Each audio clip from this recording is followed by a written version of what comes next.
नमस्कार। I am Nisha Agarwal, co-founder tax point consulting. हमारे पास काफ़ी समय से नेशनल पेंशन स्कीम से रिलेटेड बहुत सारे क्वेश्चंस आ रहे थे हमारे क्लाइंट्स के, इन्वेस्टर्स से। तो हमने आज ये रिकॉर्डिंग आपके लिए करा है कि हम उन क्वेश्चंस का आंसर दे पाएँ आप सभी को। तो आज मेरे साथ बने हुए हैं Ankit Dixit. Welcome Ankit. Thank you Nisha. So Ankit Dixit is the regional head of UTI Pension Fund.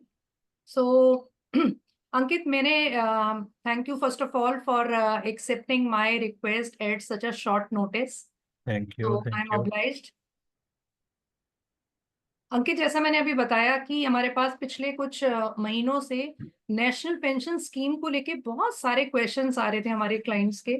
तो मैंने सोचा कि मैंने उन क्वेश्चंस को जॉट डाउन करा है और मैं आपसे एक एक करके वो क्वेश्चन पूछूंगी। तो मैं आपसे रिक्वेस्ट करूंगी कि बहुत ही सरल भाषा में आप हमारे क्लाइंट्स को, इन्वेस्टर्स को एनपीएस समझाएं। तो मेरा श्योर सबसे श्योर। पहला क्वेश्चन आपसे है कि जितना मेरी नॉलेज है, एनपीएस जो है वो 2004 में सेंट्रल गवर्नमेंट एम्प्लॉयज के लिए मैंडेटरी करा गया। फिर करेक्ट। 2008 के आसपास स्टेट गवर्नमेंट और यूनियन टेरिटरीज गवर्नमेंट एम्प्लॉयज के लिए अलाउ करा गया। फिर 2009 के आसपास ये जनरल पब्लिक के लिए ओपन कर दिया गया और शायद 2 साल के बाद 2011 के आसपास नेशनल पेंशन का जो कॉरपोरेट मॉडल है उसको लॉन्च करा गया। तो जब ये 2009 से मार्केट में है या 2011 से मार्केट में है, तो अभी तक इसके बारे में इतनी क्लैरिटी नहीं है। जैसे हमने देखा बहुत क्वेश्चंस आते हैं, लोगों को पता नहीं है। ये तो पता है कि नेशनल पेंशन स्कीम कुछ अच्छी चीज है, बट कहाँ करें, कैसे करें, कुछ क्लैरिटी नहीं है। किसके पास जाना होता है, एग्जैक्टली ये स्कीम है क्या। तो सबसे पहले आप मुझे बताइए कि ये रीजन क्या रहा है, जब इतना पुराना मार्केट में है तो अभी भी कहाँ प्रॉब्लम आ रही है। और फिर मैं आपसे रिक्वेस्ट करूंगी कि थोड़ा सा हमें एनपीएस के बारे में बताइए कि ये क्या स्कीम है, क्यों करना चाहिए।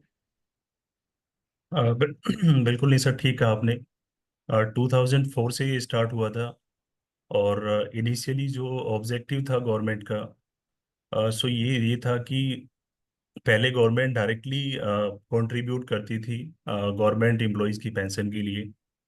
सो 99 में बीजेपी गवर्नमेंट ने इसके बारे में सोचना स्टार्ट किया था हम्म। कि किस तरीके से लॉन्ग टर्म में गवर्नमेंट के ऊपर किसी तरीके का भी कोई एक फाइनेंशियल ऑब्लिगेशन, कोई फाइनेंशियल लाइबिलिटी ना रहे।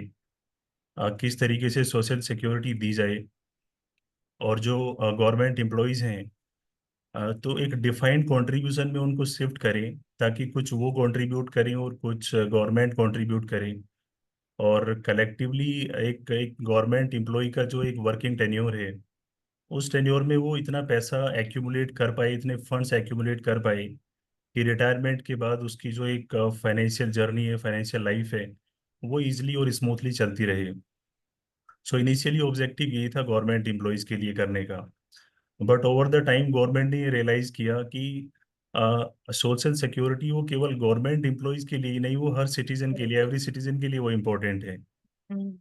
और टाइम के साथ उन्होंने रियलाइज़ किया, जैसा आपने मेंशन किया, कि 2008 2009 सीरीज में उन्होंने इसको स्टार्ट किया कि कोई भी सिटीजन ले सकता है, फिर कॉर्पोरेट मॉडल में इंट्रोड्यूस किया।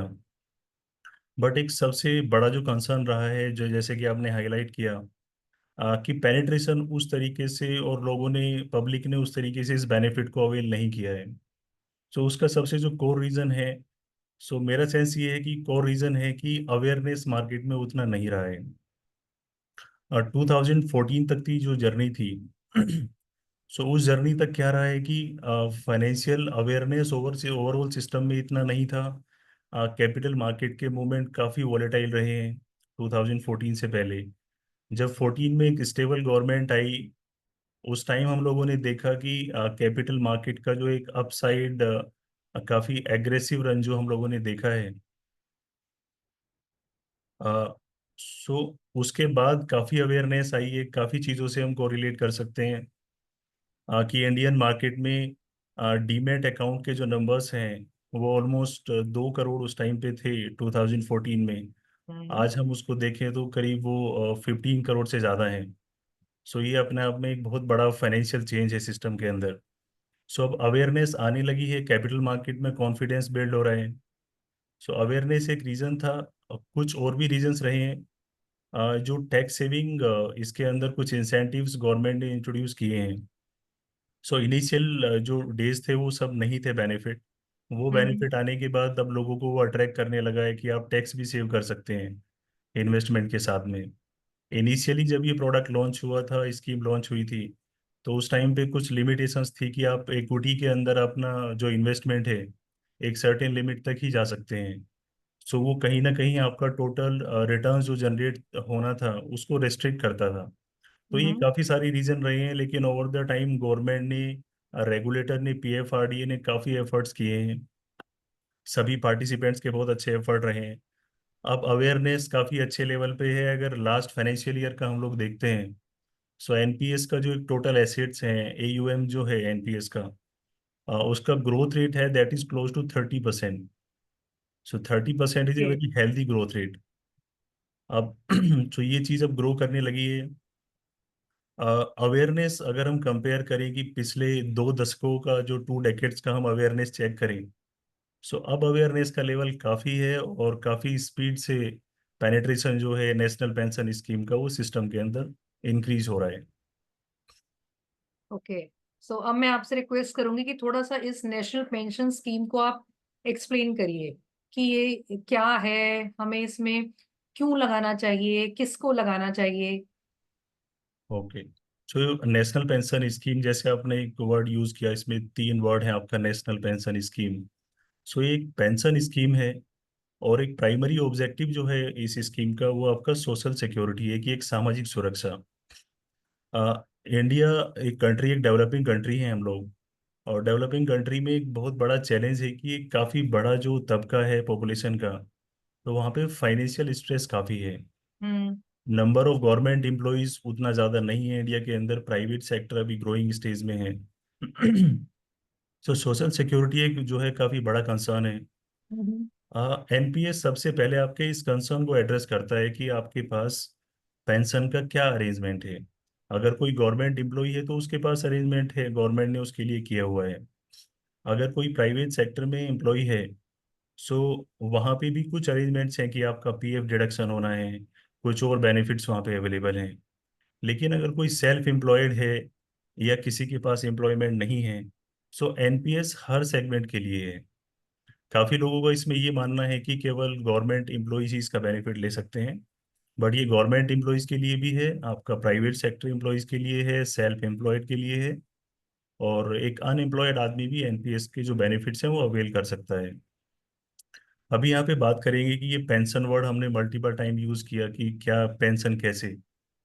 सो पेंशन क्या है यहाँ पे कि जब भी आप एनपीएस अकाउंट अपना ओपन करते हैं, सो स्टार्टिंग से आप इसको 500 रुपीज के साथ ओपन करा सकते हैं। ओके। उसके बाद कोई अपर कैपिंग नहीं है, कोई अपर लिमिट नहीं है कि आप कितना इन्वेस्टमेंट इसमें करें। ईयर ऑन ईयर आपको मिनिमम इसमें 1000 रुपीज कॉन्ट्रीब्यूट करना है ताकि आपका अकाउंट एक्टिव रहे वहाँ पे।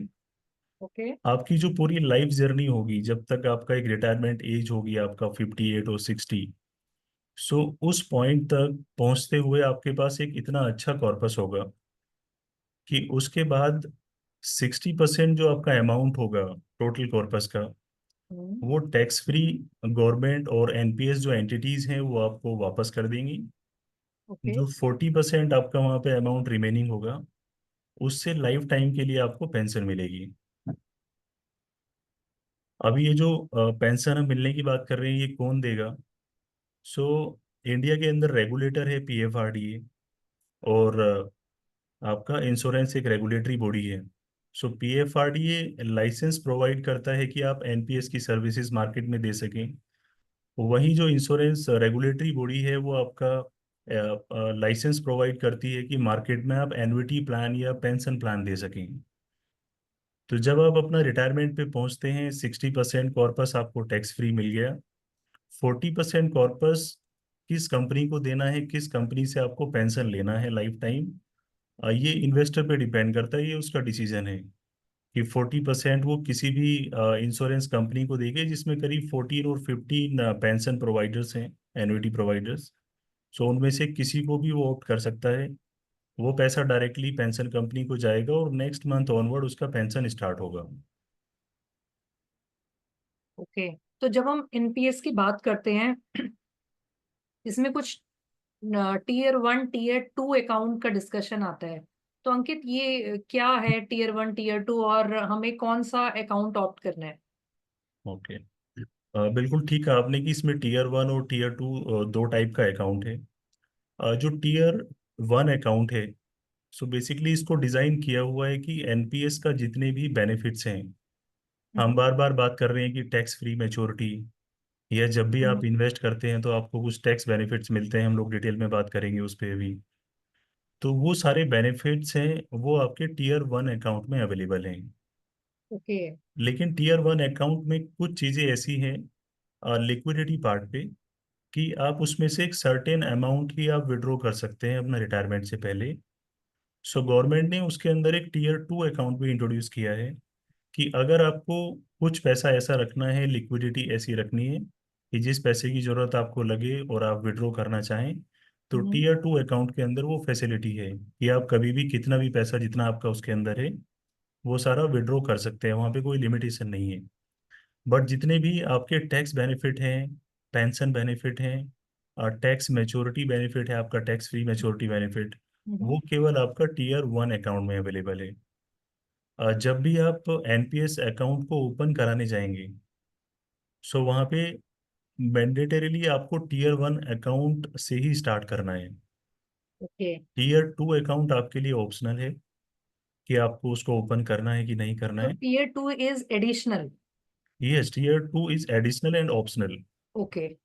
हम्म। जिस टाइम आप ओपन करते हैं तो आपके पास दो ऑप्शन होंगे कि टीयर 1 एंड, या और आपका टीयर 1 एंड टीयर 2, या तो आप टीयर 1 खुलवा लीजिए या दोनों एक साथ खुलवा सकते हैं। ओके। इनकेस अगर आपने टीयर 1 अकाउंट ओपन कराया और बाद में आपको रियलाइज हुआ या कुछ आपको वहाँ पे रिक्वायरमेंट लगी कि टीयर 2 की भी ज़रूरत है, सो हम्म। आप उसको लेटर ऑन भी ओपन करा सकते हैं। ओके, तो दोनों में जो आपने डिफरेंस समझाया वो ये कि आपने बोला जितने भी बेनिफिट्स की हम बात कर रहे हैं, मतलब टैक्स बेनिफिट जो मेनली हैं, वो हमें राइट। टीयर 1 में मिलेंगे। लेकिन करेक्ट। टीयर 1 में विड्रॉल पे कुछ रिस्ट्रिक्शंस हैं। राइट। तो राइट। टीयर 2 में विड्रॉल में रिस्ट्रिक्शंस नहीं है, लेकिन उसमें वो बेनिफिट टैक्स बेनिफिट्स नहीं मिलेंगे। बिल्कुल। ओके। सो अगर मैं रिटर्न का पूछूं तो रिटर्न क्या दोनों में बराबर होता है? रिटर्न दोनों में सेम आएगा, हम्म। क्योंकि एनपीएस का जो इन्वेस्टमेंट है, जो एक इन्वेस्टर, एक निवेशक इन्वेस्ट करता है, हम्म। वो टीयर 1 में करे चाहे टीयर 2 में करे, हम्म। उसका इन्वेस्टमेंट के जो ऑप्शंस हैं कि वो पैसा हम्म। आपका अल्टीमेटली फंड मैनेजर्स कहाँ इन्वेस्ट करेंगे, हम्म। वो दोनों के अंदर सेम है, वो सिमिलर है।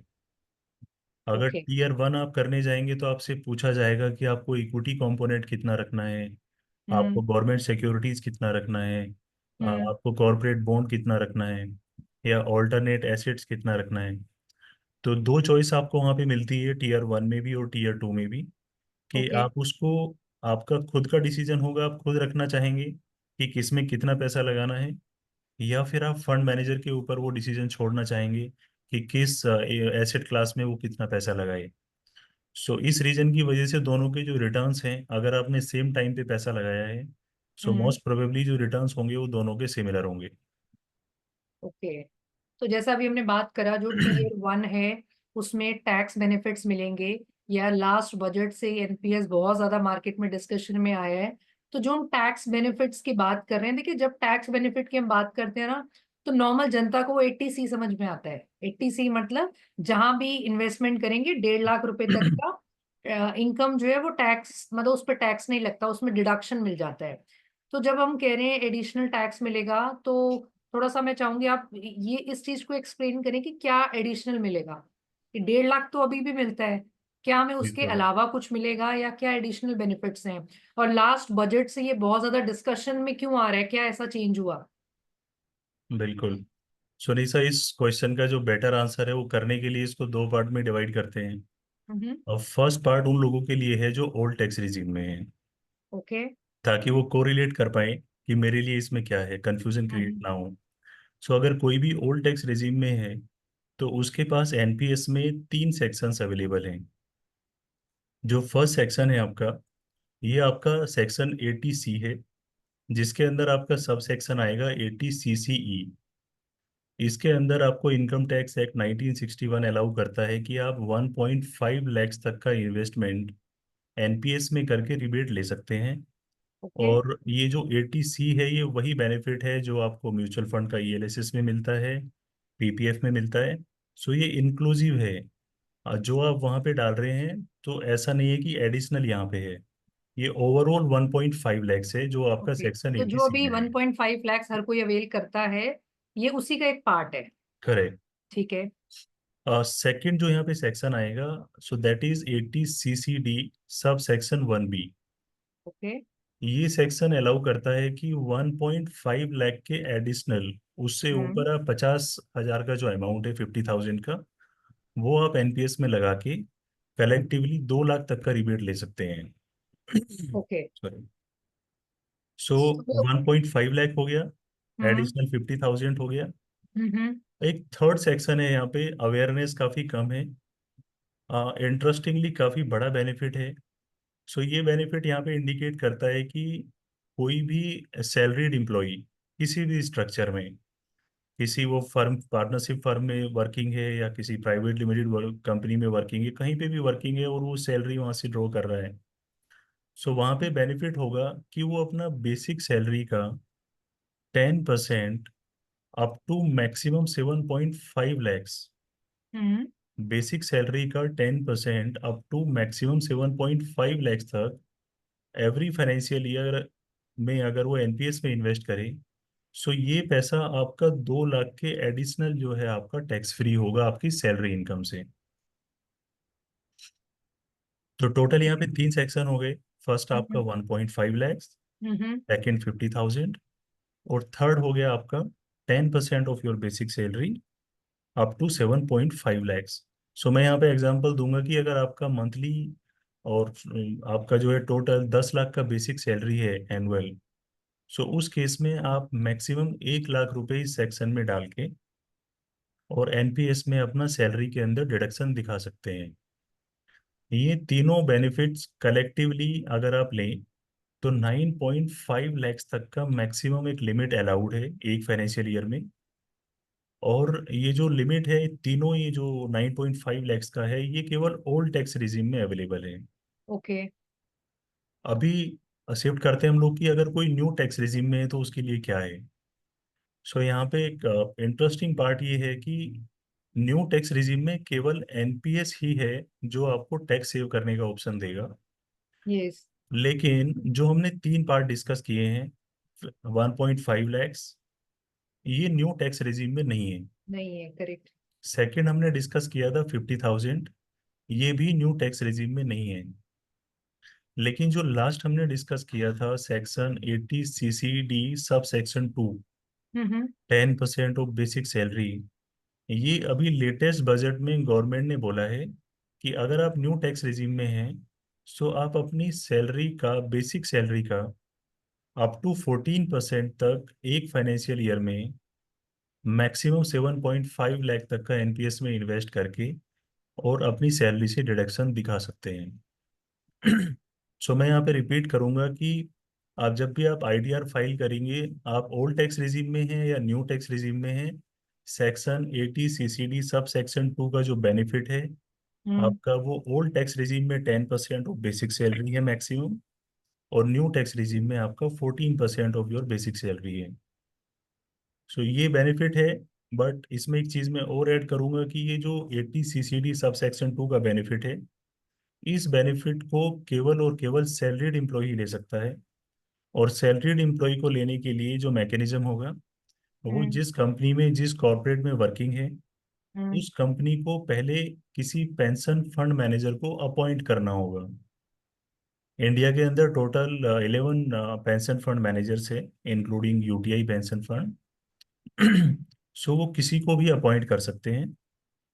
अपॉइंट करने का स्पेसिफिकली मैं यूटीआई कॉन्टेक्स्ट में बात करूंगा कि यहाँ पे हम्म। अपॉइंट करने की जो कॉस्ट होगी, सो ऑलमोस्ट ये जीरो कॉस्ट पे अपॉइंट आप कर सकते हैं। ओके। स्टार्टिंग में कुछ स्टैम्प ड्यूटी कॉस्ट लगता है, so that is close to 600 rupees one time cost. So आप अपॉइंट करेंगे, अपॉइंट करने का जो टाइम है, सो हार्डली आपका 3 से 4 दिन लगते हैं पेपर साइन होने में, साइन करके अपॉइंट करने में। तो जैसे ही आपने किसी पेंशन फंड मैनेजर को अपॉइंट किया या आपने कॉर्पोरेट का रजिस्ट्रेशन किया, सो नेक्स्ट डे आपके सभी employees section 80 CCD sub section 2 का जो बेनिफिट है वो ले सकते हैं। फर्दर लेने का जो एक मैकेनिज्म होगा वो ये होगा कि जिस भी एम्प्लॉय को ये बेनिफिट लेना है वो अपनी पेरोल टीम को इन्फॉर्म करे कि मेरी सैलरी से मंथ ऑन मंथ आप इतना डिडक्ट करके और इस पेंशन कंपनी को जिसके साथ आपने रजिस्ट्रेशन किया है उसको मंथ ऑन मंथ आप इतना क्रेडिट करिए। वो डायरेक्टली पेंशन फंड कंपनी को क्रेडिट करेगी और पूरा फाइनेंशियल ईयर में जितना भी उसका कंट्रीब्यूशन होगा विद इन लिमिट्स जो अलाउड लिमिट्स हैं, सो वो अपना आईटीआर में शो कर सकते हैं। Okay, so Ankit, tax is a big pain specially for salaried employees, क्योंकि हमें पता है एब्सोल्युटली। मतलब उनके पास, और स्पेशली जैसे न्यू टैक्स रिजीम में तो हमारे पास कुछ इस तरीके के ऑप्शंस नहीं है। तो जितना मैं समराइज करती हूँ, भी आपने जो बताया, आप कह रहे हैं कि अगर एक बिजनेसमैन या सेल्फ एम्प्लॉयड है तो उसके पास तो दो ही ऑप्शन है, एक वो 1.5 लाख वाला जो एग्जिस्टिंग है अगर हम करेक्ट। ओल्ड टैक्स रिजीम में है, और एक एडिशनल 50,000 का है। राइट, राइट ये राइट। ओल्ड टैक्स रिजीम में है। न्यू टैक्स रिजीम में ये कुछ नहीं है ऑप्शन। फिर बिल्कुल। अगर हम सैलरीड पर्सन के पास जाते हैं, तो आपने बोला सैलरीड पर्सन के पास इन दो के एडिशन में एक और बेनिफिट है, लेकिन वो बेनिफिट तभी है जब उसकी कंपनी ने ये कॉर्पोरेट एनपीएस फैसिलिटी ले रखी हो। राइट। ओके, सो जो आपने बताया, तो मतलब इट्स अ बिग थिंग कि हम कह रहे हैं हमारी टोटल बेसिक सैलरी का 14%, जी, 14% आपका no maximum tax seven point regime. Five lakhs yearly, right? Correct. Okay, मतलब ये हमारा टैक्सेबल इनकम से डिडक्ट होगा। Right right. Okay, so which is a good figure. Okay, so next मेरा आपसे क्वेश्चन थोड़ा विड्रॉल से रिलेटेड था, कि वैसे आपने थोड़ा कवर कर लिया बट स्टिल, जैसे हमने टीयर 1 टीयर 2 दो अकाउंट्स की बात करी। अच्छा, अभी हम ये जितनी भी अभी जो हमने टैक्स डिडक्शंस की बात करी है, आपने बताया ये सिर्फ टीयर 1 में, जी राइट? जो बिल्कुल। भी हम डिस्कस कर रहे हैं, 3 तरीके की डिडक्शंस हैं। तो थोड़ा सा आप इसका विड्रॉल, थोड़ा सा प्रोसेस बता सकते हैं कि विड्रॉल अलाउड है नहीं है, कैसे विड्रॉ कर सकते हैं? क्योंकि अभी एग्जिस्टिंग, जैसे हम जब आईटीआर फाइल करते हैं, हमारे पास क्लाइंट्स आते हैं, तो हमने देखा मैक्सिमम में पीएफ चलता है। मतलब बड़ी बड़ी हम्म ऑर्गेनाइजेशन में सब में पीएफ हो रहा होता है। तो और वो मैक्सिमम केसेस में वॉलेंट्री होता है, जो हमारे पास आईटीआर आती है बहुत अच्छा हम्म। खासा अमाउंट जा रहा होता है, वॉलेंट्री होता है। तो उसमें कुछ 2.5 लाख तक का कॉन्सेप्ट है, फ्री है, उसके बाद टैक्सेबल एंड ऑल। बट उसमें भी कुछ विड्रॉल के वो हैं, ऑप्शंस। हम्म। तो मैं जस्ट यहाँ पे, कि लोगों के माइंड में एक विड्रॉल वाला भी बहुत होता है कि यार पेंशन स्कीम में पैसा जा रहा है, ह्यूमन नीड्स होती हैं उनको, कई बार बीच बीच में चाहिए होता है पैसा। तो इसका विड्रॉल का क्या सिस्टम है? पैसा बीच में निकल सकता है, नहीं निकलेगा, या क्या है? ओके। सुनिशा, यहाँ पे 2-3 पॉइंट ऑफ व्यू होंगे और ये कोरिलेट कर सकते हैं हम लोग अपने रिक्वायरमेंट से। हम्म। कि एनपीएस का जो एक कोर ऑब्जेक्टिव है वो ये है कि लॉन्ग टर्म के लिए आप आइए, 20-30 ईयर्स के लिए। हम्म। आपका जो यहाँ पे पैसा है, इन्वेस्टमेंट है, वो ग्रो करेगा। अल्टीमेट ऑब्जेक्टिव है कि आपको रिटायरमेंट के बाद पेंशन देना है। हम्म। बट इन सब चीज़ों के बाद भी गवर्नमेंट ने इस चीज़ को यहाँ टेक केयर किया है कि आपका अगर इनकेस बीच में कुछ रिक्वायरमेंट आए तो कुछ पैसा आप यहाँ से विड्रॉ कर सकते हैं। But okay. यहाँ पे एक जो सजेशन है, रिकमेंडेशन है, वो यही होगा कि आप यहाँ पे अपनी टोटल सेविंग का वो पैसा लेके आएं कि जिसको आप माइंड में ये रखते हैं कि लॉन्ग टर्म ये रिटायरमेंट के बाद ही देखना है इसको। ओके। लेकिन कंडीशंस हैं यहाँ पे। कुछ आपको एक फ्लेक्सिबिलिटी दिया हुआ है कि अगर आपको फर्स्ट सिनेरियो यहाँ पे आएगा पार्शियल विड्रॉल, कि हम्म। कोई इमरजेंसी है, आपको बच्चे की मैरिज का इमरजेंसी है, कोई वेंचर आपको स्टार्ट करना है, हम्म। सर्टेन स्पेसिफाइड कंडीशंस हैं कि रेगुलेटर और गवर्नमेंट अलाउ करते हैं कि अगर आपने एनपीएस ओपन कराया है और विद इन 3 इयर्स आपको लगता है कि पैसे की ज़रूरत है, तो पहले ओके। 3 साल में कुछ भी आप यहाँ से विड्रॉ नहीं कर सकते हैं। 3 साल कंप्लीट होने के बाद आप हम्म। एलिजिबल होंगे कि आप कुछ पैसे वहाँ से विड्रॉ कर सकते हैं। और जो कुछ पैसे की डेफिनेशन है वो ये है कि आप up to 25% of your self contribution.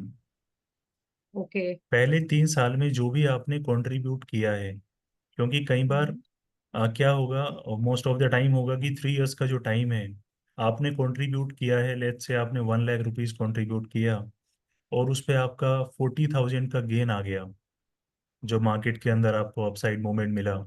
So hmm. Total corpus is 1.4 lakhs, लेकिन आपका जो विड्रॉल है वो आप हम्म। 1 लाख का मैक्सिमम 25% ही विड्रॉ कर सकते हैं, ओके। अगर आपने 3 साल कंप्लीट कर लिए हैं। ओके, तो वो प्रॉफिट पोर्शन ही निकाल सकते हैं, जितना हमने जी डाला है उसी का निकाल सकते हैं 25%। बिल्कुल।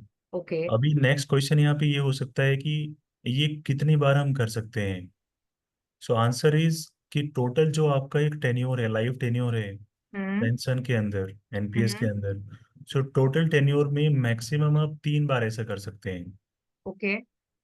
कि आप 25% कर सकते हैं विड्रॉ। हम्म। लेकिन इन केस अगर कोई बड़ी इमरजेंसी है, या आपको किसी भी रीजन से लगता है कि एनपीएस मुझे कंटिन्यू नहीं करना है, हम्म। सो उस सिनेरियो में अगर आपके 5 साल कंप्लीट हो गए हैं, सो आप अपना ओके। एनपीएस अकाउंट क्लोज करा सकते हैं। ये क्लोजर का ऑप्शन आपके पास अवेलेबल है 5 साल कंप्लीट करने के बाद। हम्म। तो 5 साल कंप्लीट करने के बाद अभी क्वेश्चन ये आएगा कि अगर क्लोजर करते हैं तो उसमें कितना कॉर्पस हमें मिलेगा, हम्म। क्या क्या लिमिट्स वहाँ पे अलाउड हैं। सो हम्म। वहाँ पे क्या होगा कि जो भी आपका टोटल कॉर्पस है, प्रिंसिपल प्लस जो गेन पार्ट है, एंटायर कॉर्पस, सो और को उस कॉर्पस का आप मैक्सिमम 20% जो है वो विड्रॉ कर सकते हैं। ओके। रिमेनिंग 80% का आपको कंपल्सरीली वहाँ पे पेंशन बाई करना होगा। अच्छा, तो यहाँ पे कॉर्पस का है परसेंट, है ना, टोटल बिल्कुल अमाउंट का? ओके। बिल्कुल। तो 20% आप घर लेके जा सकते हैं, एटी हम्म। परसेंट का आपको पेंशन बाई करना होगा। और हम्म। यहाँ पे लॉजिक क्या है कि आपको 80% का पेंशन देना है, कि एनपीएस का ऑब्जेक्टिव है आपको सोशल सिक्योरिटी देना। करेक्ट। तो अगर आप इसको क्लोज भी करते हैं, तो हमारा ऑब्जेक्टिव जो है वो आपका एक्टिव रहेगा, वो लाइव रहेगा, कि 80% से आपको पेंशन आएगी, और जो पेंशन होगा वो आपके लाइफ टाइम के लिए है। ओके। और जैसे मैंने ये अकाउंट खुलवाया 60 इयर्स, हमें इसमें कंट्रीब्यूट कब तक करना होता है? आ, अब इस अकाउंट को आप जो है 0+ से लेके और आप 70 तक ओपन करा सकते हैं। अभी जो अच्छा। लास्ट बजट था, तब तक ये था कि मिनिमम आपका 18 कंप्लीट होना चाहिए, 18 to 70 के बीच में आप ओपन करा सकते हैं उस एज में। Hmm. But recently Nirmala Sitharaman madam ने ये लॉन्च किया है आपका एनपीएस वात्सल्य। सो अगेन ये सोशल सिक्योरिटी के लिए एक हम्म। काफ़ी बड़ा यहाँ पे इनिशिएटिव है, कि आप बच्चे के नाम पे भी अगर वो 18 से कम है, तो उस हम्म। सिनेरियो में भी आप उसका एनपीएस अकाउंट ओपन करा सकते हैं। ओके। सो जैसे जो हम पेंशन की बात कर रहे हैं, वो मैंने अपना एक एनपीएस अकाउंट ओपन कराया, देन मैंने उसमें कंट्रीब्यूट करा। सो जो पेंशन है वो कौन सी एज के बाद, 60 के बाद मिलेगी? कौन सी एज के बाद मिलेगी पेंशन? आ, इसमें अगर आप अपने कॉन्टेक्स्ट में बात करते हैं कि आपको कब मिलेगी, सो आप उसको 60 कंप्लीशन के बाद ही आपको पेंशन मिलेगी। ओके। लेकिन अगर किसी माइनर के कॉन्टेक्स्ट में हम बात करते हैं कि किसी हम्म। बच्चे का हमने वात्सल्य एनपीएस ओपन कराया, हम्म। तो उस सिनेरियो में क्या होगा कि जब तक वो 18 कंप्लीट करेगा, हम्म। माइनर टू मेजर कन्वर्ट होगा, तब तक पेरेंट जो है वो कंट्रीब्यूट कर सकते हैं। ओके। जैसे ही 18 कंप्लीट होगा, हम्म। बच्चा मेजर होगा, तो पेरेंट उसमें कंट्रीब्यूट नहीं करेंगे, वो बच्चे को ही कंट्रीब्यूट करना होगा। ओके। बट वहाँ पे 18 कंप्लीट करने पे बच्चे के पास एक ऑप्शन आएगा, हम्म। कि अगर वो एनपीएस को कंटिन्यू करना चाहे टिल 60, वो कर हम्म। सकता है। ओके। अगर उसको एनपीएस कंटिन्यू नहीं करना है, वहीं टर्मिनेट करना है, तो ही कैन डू दैट। ओके। अगर वो ऐसा करता है, वहाँ पे टर्मिनेट करता है, जो again social security will come into picture. Hmm. हम उससे 20% उसको पे करेंगे वापस, ओके। टोटल कॉर्पस का। हम्म। और 80% जो कॉर्पस होगा उसके लिए इमीडिएटली उसका लाइफ टाइम का पेंशन स्टार्ट हो जाएगा। ओके। सो अगर अगर नॉर्मल सिनेरियो में मैंने उसको कंप्लीट करा, ठीक है, मैंने आज ओपन करा और मैंने 60 इयर्स तक उसमें डाला, तो 60 इयर्स के बाद मेरा टोटल अमाउंट पेंशन में कन्वर्ट होगा, या हम उसमें से, मैं उसमें से कुछ ले भी सकती हूँ, कुछ पेंशन कर सकती हूँ, वो क्या सिनेरियो होगा? क्योंकि अभी तो हमने नॉर्मल विड्रॉल डिस्कस करा ना, before hmm hmm hmm, normal tenure, before 60 years of age. जी। 60 इयर्स में क्या होगा? 60 ईयर्स कंप्लीट करने पे जो भी आपका टोटल कॉर्पस होगा, हम्म। आपका इन्वेस्टेड मनी प्लस जो गेन पार्ट होगा, हम्म। तो टोटल कॉर्पस का अप टू 60% टैक्स फ्री आप घर लेके जा सकते हैं। अच्छा, ये अब ऑप्शनल है? ये ऑप्शनल है। ओके। अगर आप चाहें तो आप कंप्लीट 60 भी निकाल सकते हैं, आपको हम्म। वहाँ पे कुछ छोड़ना है अमाउंट, ओके। उसको आपको ग्रो करते रहने देना है या उसका हम्म। पेंशन लगाना है, सो वो ऑप्शन हम्म। अवेलेबल है। ओके। हाँ, बट यहाँ पे ये होगा कि मैक्सिमम 60% आप घर लेके जा सकते हैं जो कि टैक्स फ्री होगा। हम्म। जो रिमेनिंग 40% है वो हम्म। आपका पेंशन कंपनी के पास जाएगा, हम्म। और वहाँ नेक्स्ट मंथ ऑनवर्ड आपको पेंशन मिलना स्टार्ट होगा। ओके। ओके।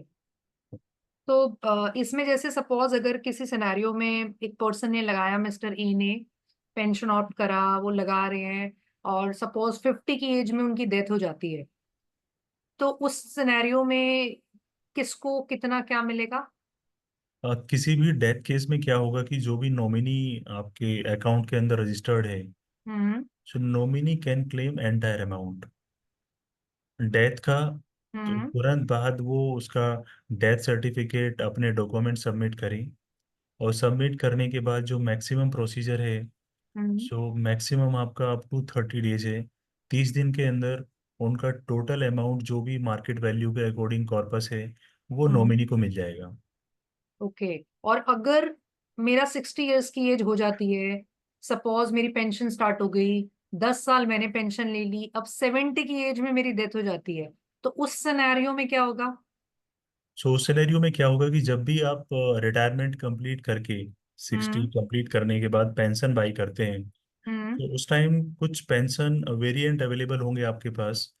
जो पेंशन कंपनीज है वो कुछ ऑप्शंस देंगी कि आपको पेंशन अपने लिए प्लस स्पाउस के लिए लेना है, केवल अपने लिए लेना है, या ओके। फिर आपको कुछ ऐसा ऑप्शन लेना है कि पहले आपको मिले, आपके जाने के बाद स्पाउस को मिले, और स्पाउस के जाने के बाद टोटल कॉर्पस मेरे नॉमिनी को मिल जाए। सो अच्छा, ये इन हमें तीनों में स्टार्टिंग से, में ऑप्ट करना है? जी, तो इन तीनों में से जो भी आप ऑप्ट करेंगे हम्म। उसके अकॉर्डिंगली आपका पेंशन अमाउंट जो है वो डिसाइड होगा। अगर अच्छा। आपने कोई वहाँ पे अच्छा। Long term obligation annuity company के पास रखा है, ओके। पहले आप मुझे दोगे फिर मेरे हम्म। स्पाउस को दोगे फिर नॉमिनी हम्म। को, सो हम्म। ऑब्वियसली आपका जो वहाँ पे पेंशन अमाउंट है कम वो हो कम जाएगा। होगा। अच्छा, ओके। तो हाँ, बट सारे स्टार्टिंग में हमें ऑप्शंस अवेलेबल हैं। ओके। मतलब अगर मैंने सिर्फ अपने लिए रखा तो ऑब्वियसली पेंशन अमाउंट ज्यादा होगा। ज़्यादा मेरे हो। बाद आप कह रहे हो मेरे स्पाउस को भी कवर करना है, तो पैसा तो उतना ही है, उसी में से बांटेंगे। तो वो ये करेक्ट, चीजें हमें स्टार्टिंग में बतानी है, हम किस मोड में जाना चाहते हैं। Correct, correct. ओके। और जैसे ये जो पैसा मिलेगा ना, कि जैसे सपोज हम बात कर रहे हैं, मंथली लगा रहे हैं, तो लगाने के टाइम पे तो भी आपने एक्सप्लेन कर दिया कि जब हम लगा रहे हैं तो हमें 50,000 वाला एडिशनल डिडक्शन मिलेगा, और अगर हम कॉर्पोरेट वाले मॉडल में हैं तो वो एक्स्ट्रा मिलेगा। तो ये तो लगाने वाला है, जब पैसा मुझे मिलेगा उस टाइम, जैसे सपोज मेरा 1 करोड़ होता है, एक छोटा सा एग्जाम्पल लेते हैं, 60 की एज में, और मैं उसमें से, आपने बोला 60% तक निकाल सकती हूँ, तो अगर मैंने वो 60 लाख निकाल लिया और 40 लाख मुझे पेंशन की फॉर्म में मिल रहा है, अब मेरी स्टार्ट हो गई, तो मेरा क्वेश्चन है, ये जो 60 लाख मैंने निकाला, इस पे टैक्स देना है क्या? और ये जो मुझे पेंशन इनकम आएगी उस पे टैक्स देना है या फ्री है? सुनिशा, यहाँ पे दो पार्ट होंगे। पहला हम्म। हम केवल एनपीएस जर्नी की बात करेंगे और फिर पोस्ट एनपीएस जर्नी। तो एनपीएस जर्नी में आपका क्या होगा कि ये ट्रिपल ई प्रोडक्ट है, कि जिसको हम बोलते हैं कि एग्जेम्प्ट एग्जेम्प्ट एग्जेम्प्ट। और हम्म। ट्रिपल ई में हम इसको अगर यहाँ पे डिवाइड करें कि जब आप इन्वेस्ट करते हैं डे वन पे, सो जैसे आपने इन्वेस्ट किया तो आपको सैलरी इनकम में से डिडक्शन दिखा के आपने टैक्स सेव किया। या। उसके बाद टाइम के साथ साथ आपका जो फंड्स हैं, जो इन्वेस्टमेंट है वो ग्रो किया, जिसको हम बोलते हैं कि जो एक्रूड आपका गेन है, हम्म। सो वो भी यहाँ पे टैक्स फ्री होगा। ओके, और गुड। लास्ट में जो आपका क्वेश्चन था कि 60% जो मुझे इन हैंड होगा हम्म। रिटायरमेंट के बाद, सो हम्म। वो भी आपका टैक्स फ्री होगा। सो स्टार्टिंग से लेके एनपीएस आपका क्लोजर तक, रिटायरमेंट तक जो भी चीज़ें हैं वो आपकी कंप्लीटली टैक्स फ्री होंगी। ओके। ये एनपीएस का अपने आप में काफ़ी बड़ा बेनिफिट है। और ये जो पेंशन वाला पार्ट है? जो पेंशन वाला पार्ट होगा वो आपका टैक्सेबल होगा, जैसे एक नॉर्मल पेंशनर को हाँ, पेंशन नॉर्मल मिलती है। पेंशन मिलती है, वो पेंशन के हेड में जी, टैक्सेबल होती है, वैसे जनरल। करेक्ट। तो वो आपका इनकम जो भी रेगुलर इनकम है उसमें क्लब होगा, वो आपका हम्म। टैक्सेबल होगा। ओके। और अंकित, थोड़ा सा इसमें मुझे ये भी बताइए कि फिर ये जो एनपीएस है, जैसे ये वैसे थोड़ा सा आपने टच करा पहले कि ये पैसा लगता कहाँ है, जी। क्योंकि लगाने से पहले लोगों के माइंड में ये बहुत क्वेश्चन आता है। बैंक को पैसा दे देते हैं जितना मर्जी एफडी के लिए, क्योंकि वो बैंक के पास है, सेफ है ऐसा लगता है। तो ये पैसा कहाँ लगेगा, ये एक बहुत क्वेश्चन आता है। सो यहाँ पे क्या होगा कि जो पीएफआरडीए है, पेंशन फंड रेगुलेटरी बॉडी है, हम्म। तो उसका एक प्रॉपर प्रेस्क्राइब्ड लिमिट्स हैं हम्म। कि कोई भी पेंशन फंड मैनेजर जो भी उसके पास कॉर्पस इन्वेस्टमेंट आएगा मैनेज करने के लिए, सो उसको वो मैक्सिमम 4 कैटेगरीज में डिवाइड कर सकते हैं। हम्म। जो 4 कैटेगरीज और एसेट क्लास हैं, उसमें सबसे फर्स्ट है आपका इक्विटी। जो आपका पैसा एक proper fund management team, experts की टीम होगी, वो हम्म। इक्विटी शेयर्स में इन्वेस्ट करती है। और हम्म। सेकंड उसके बाद आपका आके आएगा गवर्नमेंट सिक्योरिटीज, कि जो गवर्नमेंट इश्यूड सिक्योरिटीज हैं वहाँ इन्वेस्टमेंट होगा। हम्म। थर्ड आपका आएगा कॉरपोरेट बॉन्ड, कि जो प्राइवेट सेक्टर कंपनीज हैं उनके द्वारा जो इश्यूड बॉन्ड्स हैं वहाँ पे इन्वेस्टमेंट होगा। और लास्ट आपका आएगा ऑल्टरनेट एसेट्स, कि कुछ हाई रिस्क क्लास है बट वहाँ पे लिमिट्स रखी हुई हैं। अगर रेगुलेटर की बात करें तो इक्विटी में वो अलाउ करते हैं कि जब आप एनपीएस अकाउंट ओपन करते हैं तो उस टाइम पे पहला आपसे क्वेश्चन पूछा जाएगा कि आपको ये पैसा अपने हिसाब से डिवाइड करके लगाना है या आपको फंड मैनेजर को चॉइस देनी है कि वो कहाँ लगाए।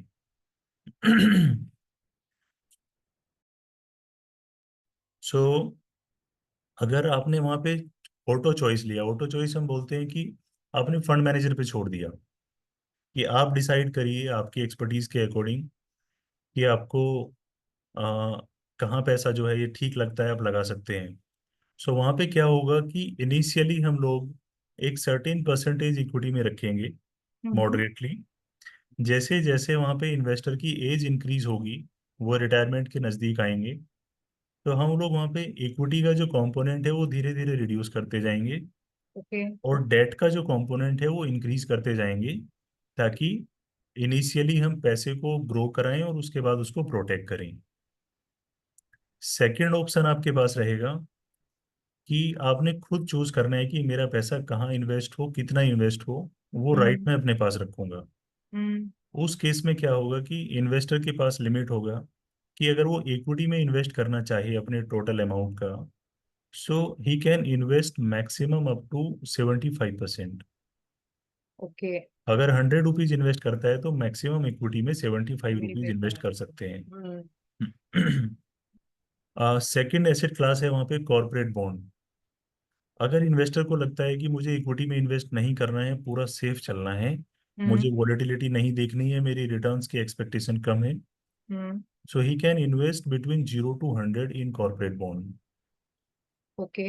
0 से 100 जो भी उसका मन करे, उसको 100% कॉर्पोरेट बॉन्ड में लगाना है, so he can do. Hmm. Third है आपका government securities. Again government securities में भी 0 to 100 तक अपनी चॉइस के अकॉर्डिंग वो इन्वेस्ट कर सकता है। ओके। लेकिन लास्ट क्लास है यहाँ पे एसेट क्लास आपका ऑल्टरनेट एसेट्स। सो ऑल्टरनेट एसेट्स अपने आप में एक रिस्की एसेट क्लास है। रिस्की से यहाँ पे मतलब है कि वो वॉलेटिलिटी वहाँ पे ज़्यादा हो सकती है, बहुत लॉन्ग टर्म इन्वेस्टमेंट्स हैं। सो वहाँ पे रेगुलेटर अलाउ करता है कि मैक्सिमम अप टू 5%, ओके। कि केवल आउट ऑफ 100 आप 5 रुपए ही केवल आप ऑल्टरनेट एसेट्स में मैक्सिमम लगा सकते हैं। सो ये 4 एसेट क्लास हैं और ये लिमिट्स हैं, इन लिमिट्स में ही हम इन्वेस्ट कर सकते हैं। ओके। सो मूविंग ऑन, मेरा नेक्स्ट क्वेश्चन है कि जैसे मैंने एक एनपीएस अकाउंट ओपन कराया, मैं सैलरीड पर्सन हूँ, उसके बाद मैंने जॉब स्विच करी, या मैंने एक लोकेशन से दूसरी लोकेशन में गई, तो जब हम ऐसे मूव करते हैं इधर जॉब और माय प्लेस, तो कुछ दिक्कत तो नहीं आती? कोई दूसरा अकाउंट खुलवाना पड़ेगा, सेम अकाउंट चलेगा, क्या सिस्टम रहता है इसमें? जब भी आप एनपीएस अकाउंट ओपन कराएंगे तो आपको एक कार्ड बन के आएगा। हम्म। उस पर एक नंबर होगा, उसको हम बोलते हैं pan number, permanent retirement account number. ये नंबर आपका लाइफ टाइम जो है सेम रहेगा, जैसे आपका पैन कार्ड बनता है, ओके। आधार कार्ड बनता है, वो बिल्कुल हम्म। सेम वैसे ही आपका लाइफ टाइम रहेगा। हम्म। आप कितना भी जॉब स्विचेस करें, हम्म। कितना भी आप चेंज करें, ये सारा का सारा आपका अकाउंट नंबर वही रहने वाला है, चेंज करने का आपके पास राइट उसमें जो रहेगा केवल वो ये रहेगा कि आपने किस इक्विटी में किस एसेट क्लास में कितना लिमिट आपने सेट किया था, अगर वो आपको चेंज करना है तो हम्म आप लॉग इन करके चेंज कर सकते हैं। बट जो हम्म। आपका क्वेश्चन था यहाँ पे कि अगर जॉब चेंज करते हैं तो कोई अकाउंट नंबर चेंज, तो वो नहीं होगा। सो मैं न्यू एम्प्लॉयर को अपना वो जो आपने बोला प्रान नंबर वो दे जी दूंगी, और जैसे नॉर्मली पैन पे मेरा सपोज टीडीएस डिडक्ट होता है, डिपॉजिट होता है, उसी केस में मेरा ये जो अमाउंट है वो मेरे पैन पे जाता रहेगा। सो कहीं कुछ नहीं बिल्कुल करना, सिर्फ न्यू एम्प्लॉयर को इंटीमेट करना है। बिल्कुल। Okay okay. So I think सारे क्वेश्चंस कवर हो गए। एक लास्ट क्वेश्चन और है। एक गवर्नमेंट एम्प्लॉय क्लाइंट ने मुझसे पूछा कि अभी गवर्नमेंट की कुछ यूपीएस करके रिसेंटली कुछ नया आया जी है, और उनको सिलेक्ट करना है कि यूपीएस ऑप्ट करें या एनपीएस ऑप्ट करें। तो इसमें आप थोड़ा सजेस्ट कर सकते हैं कि लाइक दोनों में क्या डिफरेंस है, कौन सा ऑप्ट करना चाहिए? बिल्कुल। तो यहाँ पे क्या है कि इंडिया में अभी तीन सिस्टम है आपका। जो ओल्ड पुराने एम्प्लॉयज हैं 2004 से पहले, उनके लिए ओपीएस है। हम्म कुछ स्टेट्स में अभी भी ओल्ड पेंशन स्कीम अवेलेबल है। हम्म सेंटर ने एनपीएस ऑलरेडी इंट्रोड्यूस किया था, न्यू पेंशन स्कीम। अभी कुछ महीनों पहले सेंट्रल गवर्नमेंट ने यूपीएस नाम से स्कीम इंट्रोड्यूस की है। हम्म। अगर आप इसको देखते हैं डिटेल में, सो ये ओल्ड पेंशन स्कीम और न्यू पेंशन स्कीम यानी कि ओपीएस और एनपीएस का एक हाइब्रिड स्ट्रक्चर दिखता है। ओके। क्योंकि ओपीएस के अंदर क्या था कि आपकी गारंटीड था कि आपको हम्म रिटायरमेंट के बाद इतना परसेंट आपको आएगा, वो आपका पेंशन अमाउंट होगा। हम्म एनपीएस के अंदर है कि आपने चूज किया कितना इक्विटी में कितना डेट में लाइफ टाइम कंट्रीब्यूट किया, कॉर्पस जनरेट हुआ, 60% ले लिया, 40% की पेंशन हो गई। सो ये कम्प्लीटली आपका डिपेंड करेगा कि आपके मार्केट मूवमेंट्स कैसे रहे हैं, कौन सी एसेट क्लास आपने चूज की है। हम्म लेकिन जो यूपीएस है, सो यूपीएस में ये दोनों फैसिलिटी हैं कि गवर्नमेंट ने एक सर्टेन गारंटी भी वहाँ पे रखी है हम्म कि अगर आप गवर्नमेंट एम्प्लॉई हैं और ये आप एलिजिबिलिटी क्राइटेरियाज फुलफिल करते हैं, सो आपका इतना जो भी आपका बेसिक सैलरी होगा रिटायरमेंट पे, उसका इतना परसेंट आपको आएगा ही आएगा, कोई भी मार्केट आपके मूवमेंट रहे, कितना भी आपका कॉर्पस रहे। हम्म अभी यहाँ पे जो आपका क्वेश्चन था कि वो कौन सा चूज करें, उनके लिए कौन सा बेटर है। सो यहाँ पे एक बहुत जनरल एडवाइस है। ये पर्सन टू पर्सन यहाँ पे डिफर करेगा।